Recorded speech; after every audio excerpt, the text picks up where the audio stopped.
কক্সবাজার সদর হাসপাতালে দ্বিতীয় দিনের মতো চলছে চিকিৎসকদের কর্মবিরতি। তবে মুমূর্ষু রোগীদের জন্য চিকিৎসা সেবা চালু রেখেছে হাসপাতাল কর্তৃপক্ষ। কর্মবিরতিতে থাকা চিকিৎসকেরা জানান, বুধবার সদর হাসপাতালের সিসিইউতে চিকিৎসাধীন এক রোগীর মৃত্যুকে কেন্দ্র করে মারধরের শিকার হন এক চিকিৎসক। এ সময় রোগীর স্বজনেরা হাসপাতালের বিভিন্ন কক্ষ ভাঙচুর করে। এই ঘটনার সুষ্ঠু তদন্ত করে অভিযুক্তদের বিচারের দাবিতে বিক্ষোভ করেছেন চিকিৎসকেরা। এদিকে হাসপাতালে সেবা না পেয়ে বিপাকে পড়েছেন সাধারণ রোগীরা। এ বিষয়ে আরো জানাতে কক্সবাজার থেকে আমাদের সাথে আছেন সহকর্মী তৌফিকুল ইসলাম। তৌফিকুল, দ্বিতীয় দিনের মতো কর্মবিরতি চলছে কক্সবাজার সদর হাসপাতালে। মুমূর্ষু রোগীদের জন্য চিকিৎসার ব্যবস্থা থাকলেও সাধারণ রোগীরা যারা আসছেন, আসলে তারা কি অবস্থায় আছেন, তারা আসলে কি ভোগান্তিতে পড়েছেন সেটা জানাবেন। পাশাপাশি যারা চিকিৎসকরা রয়েছেন তারা আসলে কি দাবি জানিয়েছেন?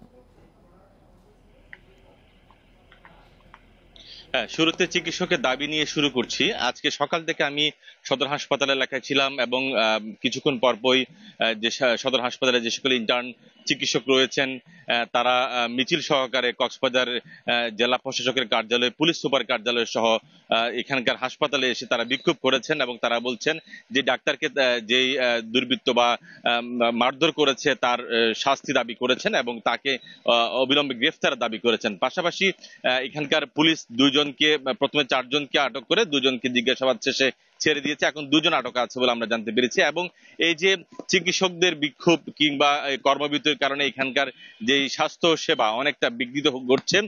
এখানে যে আমার পিছনে যে আপনারা দেখতে পাচ্ছেন সদর হাসপাতালের, এটি হচ্ছে জরুরি বিভাগের গেট। এখানে একদম গুরুতর রোগী আসলে তাকে প্রাথমিক চিকিৎসা সেবা দিয়ে কিন্তু এখান থেকে তাদেরকে বিদায় করে দেওয়া হচ্ছে এবং সেই সাথে নতুন করে কোনো রোগী এখানে ভর্তি করছে না। তবে ডাক্তারের যে সংখ্যা অনেকটা সীমিত রয়েছে এখানে। এবং পাশাপাশি আপনি জানেন সম্প্রতি গত 1 মাসে ডেঙ্গুর খুব বেশি প্রাদুর্ভাব দেখা গিয়েছে। এখানে ডেঙ্গু আক্রান্তের সংখ্যা অনেকটা বেশি। যারা এখন সদর হাসপাতালে আপাতত নার্সরা চিকিৎসা সেবা দিচ্ছেন, কোনো বিশেষজ্ঞ চিকিৎসক কোনো এখনো পর্যন্ত গতকাল থেকে তারা চিকিৎসা সেবা দিচ্ছে না বলে আমরা জানতে পেরেছি। তবে একটা বিষয় বলে রাখি, যারা এখানে কর্মবিরতি করছেন কিন্তু তারা কিন্তু আবার প্রাইভেটে যে রোগী দেখছেন সেরকমই আমরা বেশ কিছু তথ্য পাচ্ছি।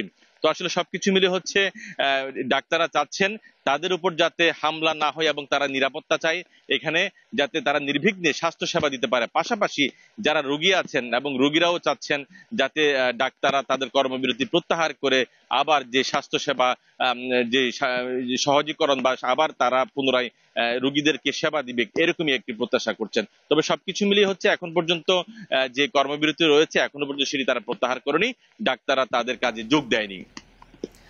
জি, তৌফিকুল ইসলাম আমাদেরকে জানাচ্ছিলেন কক্সবাজার সদর হাসপাতাল থেকে।